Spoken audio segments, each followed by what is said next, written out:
네, 제일 워치입니다. 오늘 소개드릴 제품은 세이코 시계고요. 모델명은 SRPB 86K1 모델입니다. 이 제품 같은 경우는 처음 보는 분들이 많으실 것 같아요. 세이코의 주력 라인업도 아니고요. 그리고 인기가 많은 라인업도 아니기 때문에 좀 생소하신 분들이 많을 것 같은데, 그럼에도 불구하고 세이코만의 좀 독창적인 특색이 있어서 이렇게 리뷰를 올려드리게 됐습니다. 처음 딱 봤을 때 어떠한 브랜드도 떠오르지 않고, 이게 세이코니까 이렇게 해줄 수 있구나, 그런 느낌이 드는 시계고요. 특히 세이코 5에서 그런 느낌이 많이 나는 시계들이 많은 것 같아요. 물론 이제 불란판 같이 좀 대중적인 그런 느낌이 드는 시계도 있지만, 이 제품 같은 경우는 처음 딱 봤을 때 이런 블랙 베젤과 흰색 이런 그 글씨가 눈에 확 들어오는 걸 볼 수가 있거든요. 그래가지고 측면에서 봤을 때도 이 베젤의 존재감이 상당합니다. 그리고 일반 실버 케이스를 쓰지 않고 이제 금색 케이스를 써줬기 때문에 그래서 더 눈에 확 들어오는 것 같고요. 인덱스 부분 같은 경우도 좀 디테일을 살려줬어요. 지금 3시, 6시, 9시, 12시만 인덱스 그 아라비아 숫자로 되어 있는 걸 볼 수가 있는데, 이 화면에 잡힐지 모르겠지만 세로줄처럼 딱 가 있거든요. 브러시드 느낌이 나게끔.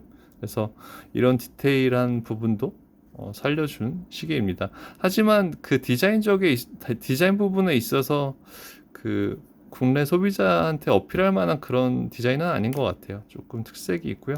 그리고 이렇게 용도를 뺐을 때 시계가 멈춘 걸 볼 수가 있고, 그리고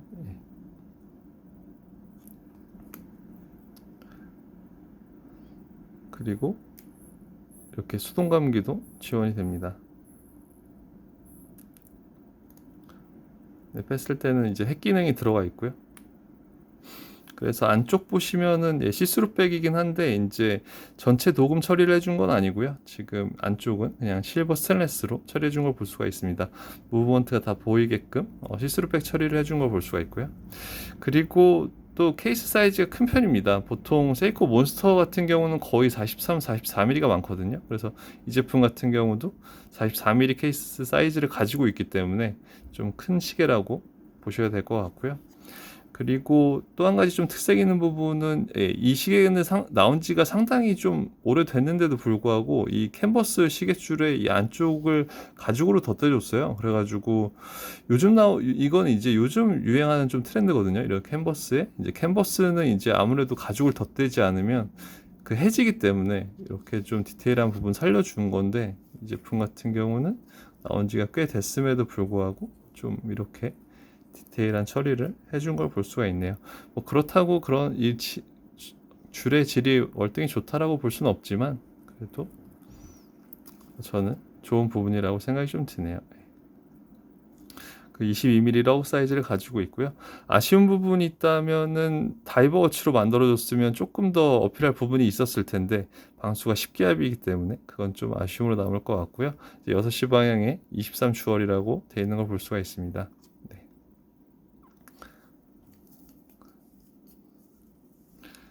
그래서 44mm 사이즈인데 이제 그 베젤이 워낙 두껍기 때문에 오히려 다이얼 크기 자체는 그 안쪽에 이제 글라스까지의 지름은 그렇게 크진 않거든요. 그래서 시계 자체가 그렇게 커 보이는 느낌이 들진 않습니다.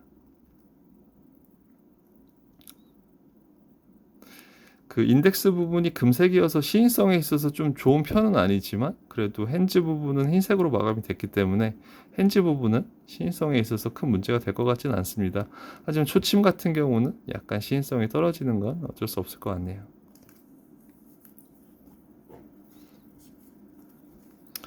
또 측면에서 봤을 때도 이런 측면 같은 가공 디테일도 많이 살려준 것도 이 시기의 장점이라고 볼 수 있을 것 같고요.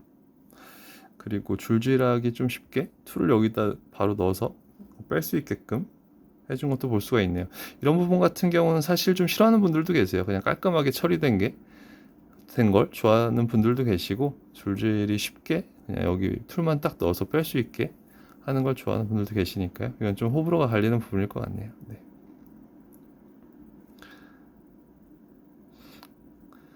그래서 사실 좀 아쉬운 부분이 있다면은 20기압의 사파이어 글라스만 써줬어도 훨씬 더 어필할 수 있는 부분이 있었을 텐데, 그 부분이 제일 아쉬운 부분인 것 같고요. 그리고 어, 그래도 가격대가 이제 한 10만 원 후반대에 형성이 돼 있으니까요. 그 부분은 뭐 그 구매할 때 좀 접근이 쉽다는 것이 장점이 될 것 같네요. 네. 시계를 좀 다양한 각도에서 보여드릴게요.